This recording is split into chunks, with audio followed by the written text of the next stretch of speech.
Hayırlı kеш, trendlar zamanda yaşayız, мәгълүмат тиз таралып кына калмый, кыска вакыт içinde киң аудиторияның аңына сиңеп, миңа да шулай эшләргә, яшәргә кирәк дигән уйга әверелә. Шундый трендларның бер кайчанда актуальлыгын югалтмый торганы ябыгу организмны чистартуга бәйле. Бу дулкын ни дәрәҗәдә нигезле, чистарыну кемнәргә кирәк һәм аның зыяны юкмы? Студиябыз кунаклары белән шул хакта фикер алышырбыз. Хәерле кич, хөрмәтле кунакларыбыз, тапшыр дәвамында сез үз фикерегезне тимәләргә басып та җиткерә аласыз. Зәңгәр килешү, кызыл килешмәү билгесе. Бүген модага кирип киткән сүз детокс турында сөйләшербез. Гомумән детоксның асылы нидән гыйбарәт һәм ни өчен ул бүген шулай популярлашып китте? Айрат әфәнде, сездән башларбыз. Монда инде без детоксны алсак тагын, теге популярны башкасын алсак тагын, бул кешеләрне бит ул әйтәләр бит. Спрос возрождает предложение дип әйтәләр. Менә кешенең нәрсәдер кирәк икән, монда инде аларны тәкъдим итүче башка кешеләр барлыкка киләләр. Хәзерге заманда инде Алла рәхмәте белән ул мине уйлыйм аны безнең шул яшәүнең яхшылыгы белән дип.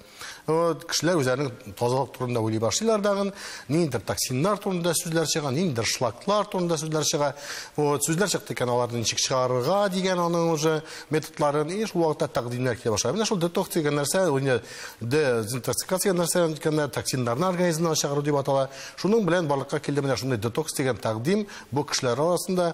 Бу инде менә ябыгу белән генә бәйле түгел. Юк, ябыгу белән генә бәйле түгел. Бу икән детокс токсиннарны чыгару дигән нәрсә. Организмда андый токсиннарны күп җыелып баруы, нидер шлаклар җыелу, андый нәрсә юк. Әмма дә ләкин дезинтоксикация ул организмда бар. Аның естественный бар, искусственный, менә ишеткәнегез бар инде теге гемодиализлар дип анда токсиннар бөйрәләр начар эшләсә, гемодиализлар белән токсиннарны чыгаралар. Шулай бар электрдә хәзер кулланыла плазмафорез дигән ул медицинада андый нәрсә бар. Әмма дә менә бу хәзерге көндә популярлашкан детокс дигәне ул медицинага якын нәрсә түгел.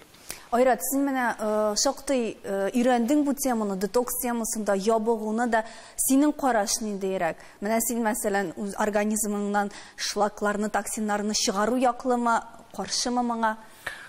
Мин кискен каршы бу әйбергә. Ни өчен дисәң, чөнки ничек дип әйтим инде, кешегә бар әйбердә бүгенге көндә тиз кирәк. Фастфуд тиз генә ашарга кирәк барганда, тиз генә токсиннарны да чыгарга кирәк организмнан. Әгәр дә инде үзеңнең организмыңны тиешле дәрәҗәдә тотмыйсың икән, бернинди результатка да килеп булмый. Кеше детоксны аңлый, менә минем теге ул псевдонаучный әйбер инде, шлак дигән әйберне сез кемнән дә булса ишетәсез икән. Теге шлакларны чыгару дигән әйберне ишетсәгез, ул инде дөрес нәрсә түгел икәнен бермә-бер күренеп тора. Чөнки моның буенча инде төрле исследованиялар бар, төрле эшләр, күрсәтмәләр бар. Әгәр дә менә уйлап карыйсың икән, токсиннарны чыгарабыз дип әйтәләр инде. Нинди токсиннар бүленеп чыга безнең ул вакытны? Ул турыда бернинди научный исследованиялар юк, дөресен генә әйткәндә. Шуңа күрә бу әлеге моментта, менә әле генә әйтеп үттеләр, просто раздают предложение, теге тиз генә бар әйберне дә чыгарабыз, бар әйберне дә эшлибез дигән яктан чыгарылган әйбер. На самом деле, әгәр дә теге организмны карыйсың икән, ул детоксикацияны үзе эшли. Тиз чыгару буенча, мәсәлән, без углекислый газны чыгарабыз, сулаган вакытны, бәдрәфкә барабыз. Менә ул сезгә детоксикация, ул көн саен бара торган процесс. Ул процесс нормаль барсын өчен, безнең теге ашау нормаль булырга тиеш, һава нормаль булырга тиеш, үзебезнең психологик состояниебез нормаль булырга тиеш. И минем төп фикерем, детокс ясарга кирәк бүгенге көндә кешенең баш мие белән. Теге анда бик каты күп информациялар бар, кирәкмәгән. Менә ул яктан детокс ягында мин дөресен генә әйткәндә. Менә син дөрес туклануны ассызыкладың, име? Лилия Хәбировна, сез бик еш йөрисез, дөрес туклану буенча лекциялар бирәсез. Менә дөрес туклану нәрсә соң ул? Дөрес туклануга килгәнче мин әйтеп китәсем килә, детокс турында да бер-ике сүз баштам. Детокс дигәннән менә ул организмны чистарту бит инде үзебез яшәгән дәврдә бик күп инде мин китаплар да укыдым аның турында. Бу детокс дигән сүз безнең шундый термин килеп керде где-то 90-нчы елларда, менә 91-ләрдә шушы килеп керде һәм аңа кадәрдәген язган язучылар бар иде, авторлар. Әмма ләкин менә шушы Брек белән Шелтонның китабы чыкканнан соң кисәк кенә шушыны күтәреп алдылар һәм бөтен кеше шушыңа тартылды, шуның белән занимация итә башладылар. Мин үзем бу әйбергә каршы, конечно, чөнки бу медицина моңа бик моны хуплап та бетерми, һәм шул ук вакытта аңа каршы тагын түгел. Бу килеп чыккан икән инде шушындай безнең термин. Без инде аны укыйбыз дагы, уйлап та карыйбыз. Бу дөрес туклану дигән әйбергә мин бик күпләр лекциялар укыдым. Дөрес туклану дигәннән инде беренчедән менә дөрес туклануга килеп җиткәнче гафу итегез, бүлдердем. Менә карагыз, без хәзер бер кеше әйтте, мин каршы, икенче кеше мин каршы, сез әйттегез, мин каршы дип. Алайса соң нигә бик кәттә клиникалар бүген менә зур программалар төзиләр, менә бу детокс буенча, шул санаторийларда да бар ул детокс программа. Ни өчен? Монда бит инде әйтеп киттек. Монда сорау бар. Рәсем сорау булгач, тәкъдим бар. Тәкъдим итәргә синең әберең бар икән. Менә ул шулык санаторийларны алсак тагын, шулык медицина центрларын алсак тагын, бөтен монда әйтеп китерәккә бөтен ак халат кигән кеше врач түгел бит ул, табиб түгел. Әлбәттә бар табиблар арасында шушы клиникаларда шиләралар, шул детокс белән нидер анда алып баралар, дәресләр, өйрәтәләр, тексикасы менә бит инде әйтеп киттеләр. Ул медицина теге катгый рәвештә менә теге башка төрле методикаларны хәзерләрне санап китми, безнең бүгенге темабыз башка. Шуларга каршы килә детокска ул каршы түгел. Әмма дә ләкин минем организмда ит белән анда нидер зыянлы нәрсәләр керә дип, аннан соң миңа анда башка төрле продуктлар белән тагын нидер химиклар керә дип, тагын нәрсәләр керә дип кешеләр күп кенә ризыклардан, файдалы ризыклардан отказ итә башлап, шул ук теге ул детокс бит монда теге музейларда шулар турында сүз бара, нидер анда овощлардан нидер соклар чыгарып, шулар белән туклану, ул барыбер организмга зыян китерә. Ә менә инде аның кайда границасы икәнен белү өчен, менә монда артыга китмәсен өчен, монда әлбәттә медицинаны күз алдында тотарга тиеш. Әмма дә ләкин безнең әгәр дә медицинаны официаль аны принимать итү турында сүз бармы икән, аны күзәтү турында да кемнәр эшләргә тиеш. Мин менә гастроэнтеролог булалак, мин анда кешенең ашказаны ширләре белән шөгыльләнәм, аларга зыян китермәсен өчен нинди ашау турында, инде дөрес ашау турында берәүләр башкалар шөгыльләнәләр, анда эндокринология буенча башкалар шөгыльләнәләр. Һәрбер кешенең үзенең юнәлеше бар. Ә менә бу детоксның кайда тукталышы икәнен белү өчен, монда аның белән шөгыльләнгән кеше юк. Шуңа күрә монда инде безнең настороженность бал ул кешеләргә шикләнү белән түгел, ул кешеләрнең белән күбрәк эшләргә кирәк, чөнки алар бу заманның шушы модасына кирип китеп үзләренә зыян китермәсен өчен. Яшьләр, инде дөрес туклануга әйләнеп кайтсак. Шуннан торып тагын мин килешәмен гастроэнтерологның менә бу сүзләре белән, шушы заманның бер модасына кирип киттеләр дигән, үзләренә зыян китергән кешеләр дә бик күп. Чөнки менә бу эш белән бер вакытта да минем әле бер ишеткәнем дә юк, күргәнем дә юк, безнең табибларның шөгыльләнгәнен. Менә читтән торып ниндидер 2 айлык курс үтеп чыгалар дагын, бөтенләй аның андый белеме дә юк. Безнең табиблар сымак 8 ел укымаганнар дагы шушы эш белән шөгыльләнәләр. Менә күптән түгел генә шундый случай булды.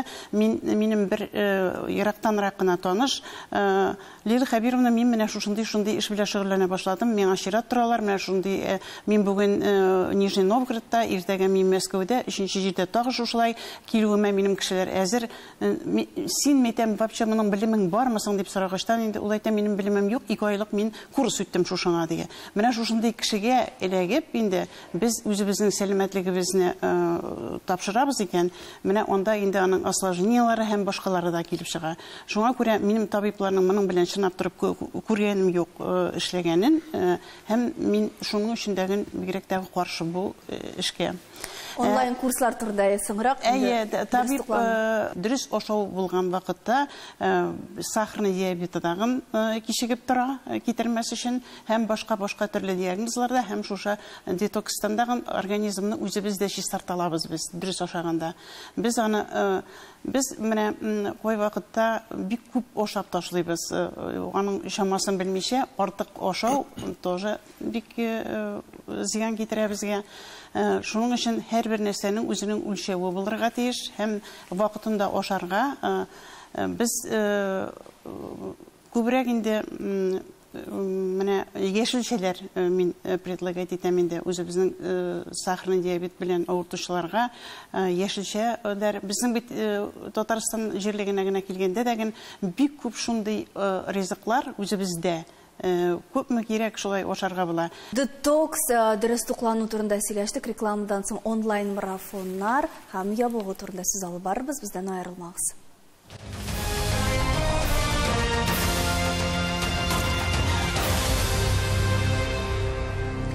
Эфирда таяну нуктасы тапшыру без дәвам итәбез. Детокс белән башлаган идек, инде ябыгыга да килеп җиттек. Менә кайсы вакытта кешегә ябыгырга кирәк, кайсы вакытта киресенчә менә бу детокслар белән ябыгы белән мавыкмаска гомумән.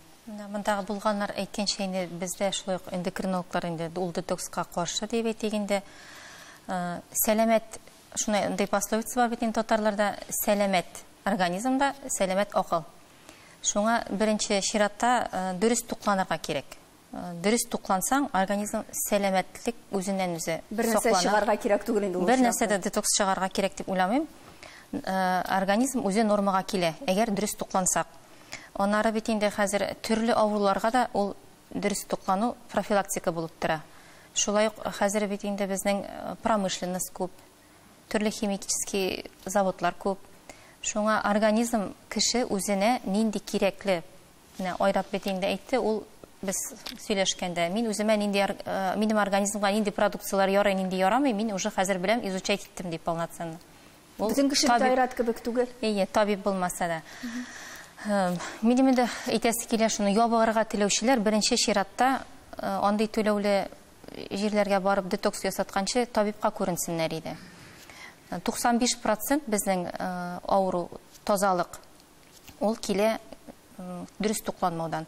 Шуның 5% инде безнең эндокринологиягә кагыла.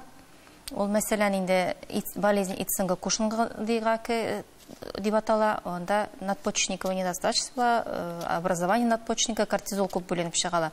Шулай гипотиреоз дигән авыру бар. Анда щитовидная железа безнең гормонны тиешенчә бүлеп чыгармый, аз чыгара, и организм тиешле дәрәҗәдә полноценно эшләй алмый. Шул вакытта отек барлыкка килә. Мәсәлән, менә шундый буйга, менә шундый анда нәрсә кирәк? Андый формула бар, рост в квадрате делим на вес. И получается индекс массы тела. Мәсәлән, 158 буй, 70 кило, 29-да күпме була индекс массы тела. И ул уже избыточный массы телага керә. Формула буенча кеше уже белергә тиеш инде, менә миңа хәзер шикләнебрәк, дөресрәк тукланырга кирәк, физик нагрузка бирергә кирәк дип инде, ябырга кирәк. Беренче чиратта кем үзенең сәламәтлеге белән кызыксына. Шул ук давление белән, диабет белән авыртучылар, кемдә инсулинорезистентность бар. Беренче чиратта инде мин аларга тәкъдим итәм. Үзеңнең ябыгы дип дөрес ябыгырга кирәк дип әйтү дөрес түгел инде ул.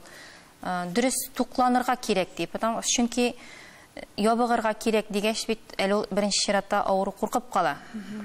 Ул тиге ашамыймы инде, миңа диета тотырга кирәкме? Диета дигән сүз оларга тиге приговор шикелле. Дөрес туклану дип дөрес подход бирсәң, врач табиб инде психолог табылырга тиеш. Менә сезгә каршы килделәр әле монда. Айрат абый нәрсә булды? Бу каршы килә түгел, монда безнең кайсы вакытта үзебезнең яктан дагы табиблар ягыннан әз генә яхшы хата китә. Ни өчен дигәндә, менә хөрмәтле табибыбыз әйтеп китте, бу индекс массы тела турында, шул ябырга кирәк турында име. Монда бит беләсезме, кай вакытта менә үз белдекләнеп, шушы кешеләр үзләрендә лишний вес таба башлыйлар. Менә минем бүген пациентка булды, ул әйтә, миңа 3 килограмм җитми. Берсе әйтә, миндә артыграк. Алар каян алганнарын белмим. Ялар менә шушының аркасында алар шул интернеттан эзли башлыйлар. Ничек ябыгырга? Анда инде менә бу клиникалар. Анда инде уң якта бар колонкасы, сул якта анда статьясы язылган детокс тыгында бик матур итеп. Уң якта колонка бар, инде клиникага барга, сул якта колонка бар, инде клиникага барга. Инде анда алар үз билгеләнеп, анда үзләре белән үзләре шөгыльләнә башлыйлар. Ябыгы турында менә дөрес әйтеп киттеләр, лишний весның алар менә ни өчендер белмим, эндокринологларга барырга күбесе ялар. Күбрәк ханымнар ялар, эндокринологлар бар. Алар үзләрендә шир дип уйламыйлар аны. Шуңа күрә алар үз билдекләрне менә бу шушы детокс белән шөгыльләнә башлыйлар. Ә менә инде әйтеп киттеләр безнең хөрмәтле шул дөрес ашау белән шөгыльләнүче табибыбыз. Организмга кергән тиеш күпмедер рәвештә аксым. Менә аксымнар анда 30%, аннан соң жир дип әйтелде, майлар 30%, 40% углеводлар. Углеводларның бары сложный углеводлар бар, легко усвояемый углеводлар. Менә алар кергән тиеш. Әгәр дә инде майдан кешене куркыттылар икән, ул май ашамый. Организмга май кирмей икән, безнең организм шулай эшләнгән, анда күпмедер рәвештә ул май кергән тиеш. Май энергия чыганага. Әгәр дә ул май кирмәде икән, безнең организм углеводтан глюкоза, гликоген аркылы трансжир ясап, аны бавырда утыра башлый. Чөнки аңа ул синең турында организм кайгыра, иртәгә менә Луизага энергия кирәк дип, ул каяндыр майны җыеп куярга тиеш. Ә син тегеннән каяндыр укыдың дагы май зыянлы, син майны ашамадың. Шуңа күрә менә бу үз билдекләрне, шушы детокс белән шөгыльләнгәннәр организмга зыян китерәләр. Шулык вегетарианслар кебек. Анда вегетариансларга мин бер каршы сүз әйтә алмыйм, чөнки ул уже олы кеше булса, үзенең башы Аллаһ Тәгалә акыл биргән икән, үзе белә. Әмма дә бит алар үзләре артына балаларны тарталар. Балага аксым кирәк. Аксым кирәк. Хайван майыннан, анда хайван аксымнары кирәк. Низаминими аминокислотлар бар. Менә шушы детоксларның нәрсәгә бүгенге көндә аның бәләсе шушы детокс врачларның, табибларның күз алдында башкарылмый. Алар читтә башкарыла. Әмрән буена аларның шулар белән килгән зыяны аннан соң, аннары табиблар шөгыльләнә башлыйлар. Менә бу сезнең шакыруыгыз әйбәт. Кемгәдер барып җитәр, кемдер бәлки ишеттер. Әмма дә ләкин безнең бу передача белән генә шушы информационный шилтәрдә шушы детоксны популярлаштыруга каршы без анда турып басып тора алмыйбыз. Шуңа күрә моңа нидер менә кешеләрне аңлату чаралары ул башка уровеньда барга тиеш. Менә Айрат абый сүзләре белән 100% килешәм. Шуннан да сезгә килүчеләр күптер, әмма ябыгырга теләүчеләр алар тагын да күбрәк, һәм алар эндокринологларга караганда күбрәк фитнес-тренерларга ышана. Менә үз ябыгырга теләүчеләр сезгә еш киләме, һәм аларның менә туклануын кем яза, һәм белгәнемчә шул фитнес-инструкторлар яза. Күбесе мондый сорау белән тренерга туп-туры киләләр. Чөнки алар тренер белән генә заниматься итәләр. Диетологка барырга ялкауланалардырма, һәм тренерга ышанып, шул тренер нәрсә әйтә, шуны эшләп маташалар инде. Мин үз Менә бу дөресме соң? Бер яктан дөрес түгел бу. Чөнки фитнес-тренер ул тренировать итә кешене. Ул диетолог түгел, аның образованиесе булырга тиеш, я белеме. Фитнес-тренер рекомендация гына бирергә может. Шул клиентларга диетологларга барырга кирәк. Чөнки диетологлар алар шул сферада специалист бар, алар карыйлар кешенең физик яктан һәм анализ җыялар, шул информация буенча аңа төзиләр питаниесын. Онлайн марафоннарга ничек карыйсыз? Менә бу сорауга җавап бирибез, әмма башта видеозны карап алыйк әле. Бүген безнең белән бергә Дилә Нигъмәтуллина булырга тиеш иде, әмма ул килеп җитәргә өлгермәде, шуңа күрә видео җибәрде безгә. Текст карыйгыз. Онлайн марафоннар белән инде әлбәттә ябыгып була. Андый кешеләр бик күп, онлайн марафоннар аша ябыккан кешеләр.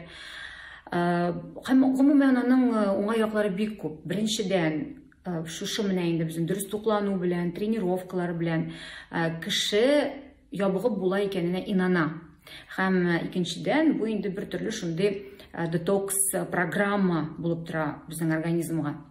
Әмма ләкин, менә шушы инде без марафоннардан соң, марафоннарны туктатканнан соң, кире гадәти тормышка күчәбез дә, тренировкаларны туктатабыз да, һәм инде вес безнең ни эшли? Әлбәттә, күп очракта ул безнең кире кайта, әле кире кайтып кына түгел, әле өстәлергә дә мөмкин. Шуның өчен мин инде әлбәттә киңәш итер идем. Безнең тормышыбызга дөрес туклануны кертеп җибәрергә, гомумән дөрес тукланырга тырышырга, һәм инде тренировкаларында өстәп җибәрергә. Бу инде идеаль вариант. Менә Айрат абый сезнең фикерне дәвам итеп, шуннан да табибларга караганда, күбрәк фитнес инструкторларга, шул ук 1-2 ай укып чыккан нутрициологларга халык хәзер күбрәк ышана. Айрат, ни өчен шулай? Менә бу онлайн марафоннарга язылучылар, акча түләүчеләр бик күп, ә табибка мөрәҗәгать итүчеләр аның кадәр. Кешегә бит аңа информация кирәкме? Кешегә иң беренче чиратта син молодец, син булдырасың, артыннан Җиңел усул кирәк. Җиңел усул кирәк. Монысы беренчедән, икенчедән бу марафонның 50-гә 50 ягы бар инде. Барбер да теге туклану буенча әллә нәрсә белергә кирәкме дөрес туклану буенча. Шикәр ашамаска кирәк, мушна әйбер ашамаска кирәк, ул әйберләр элементар әйберләр инде. Шул әйберне теге башка тукып турсан, ниндидер фитнес әйберләр белән эшләсән, ул барбер да барлыкка килә, бөтен нәрсә бара инде дип әйтмәкче булам. Әмма минем иң төп әйбер теге менә спрос рождает предложение дигән сүз булды. Самый менә ашуым чыккан әйбер шунда. Кешенең бернинди анализларын белмичә, кеше авыру булырга мөмкин. Аның теге лишний вес булырга мөмкин, эндокринология нәрсәсе белән иткәннән соң. Менә шуннан соң бөтен врачларны узганнан соң, бөтен иләрен иткәннән соң марафонга барсын. Әгәр дә ул марафон дөрес булса, теге 2 атнадан соң син результатын була да кеше чакырыр өчен мәсәлән. Теге бөтен организмда теге жир китмей, теге бөтен су китә дә, шуннан соң минем результатым бар, отзыв җибәрә, шуннан соң тагын кеше китерә торган марафон булмаса бик әйбәт. Әмма дә ләкин ул 2 атна эчендә була торган марафоннар кешедән теге детоксикация яки янда артык нейне чыгару түгел, майны чыгару өчен түгел, аның теге иченнән су чыга да кем эшли, ул 85 килодан 80 килога үрелә, менә мин 5 килога жабыктым, нинди әйбәт марафон. Ул дөресен генә әйткәндә, ул дөрес тукланмау аркасында түгел, дөрес тукланырга мөмкин, ләкин ул 5 кило суын шул 1 атна эчендә җыярга да мөмкин инде. Лилия Хәбирова, сезнең ачыгызны китермим, менә нутрициологлар 1-2 ай укыйлар да, һәм менә сезгә киләсе кешеләрне үзләренә тартып китерәләр. Чөнки беренчедән алар 1-2 ай укыйлар даган, менә без быел 13 районны йөреп чыктык, районнарда Всемирный защита больных сахарным диабетом да бөтен шу 13 районда йөргәндә нутрициолог килде, ул 2 айлык курс үткән, ул шундый диеталарны китереп куя аларга, ул диеталарга бөтен кешегә дә ул диеталар әле тарта алмыйлар ул диетаны. Беренчедән алар бик кыйммәтләр. Икенчедән аларның бу шикәр авыруы белән я булмаса бүтән төрле бер авыру белән яфаланган кешегә барып бетә торган түгел. Менә шуңа күрә мин моңа каршы шунап торып тагын, менә сез мин килешеп бетәлмим нәрсә белән эндокринологларга бармыйлар кешеләр дигәнгә мин бердәген баралар, әмма күбрәк. Марафонга җиңелрәк. Менә юк, анысы җиңел дәдер, тагын беләсез нәрсә бар. Менә бу синдром талпый дигән нәрсә бар. Менә минем иптәшләр, 1-2 иптәшем бар, алар елга бер тапкыр Индиягә бик зур акча түләп баралар шул детокс өчен. Менә ул миңа, алар бәйләр бик зур анда, 400 мең, 500 мең, алар миңа видеоларын җибәрәләр.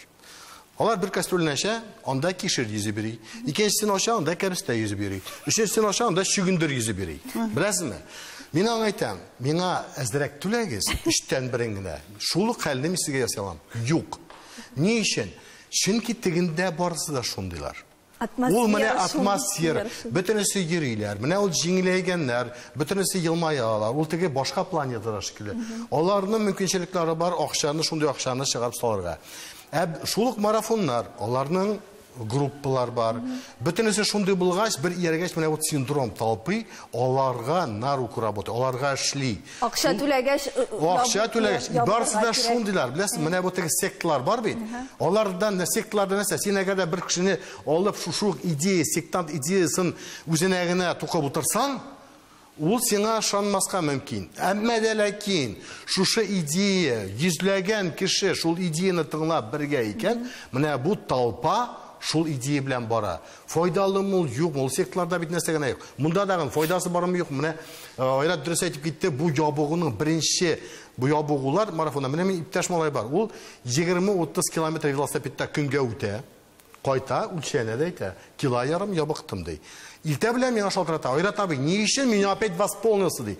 Ул ябыгы түгел, кило, литр ярым су чыкты.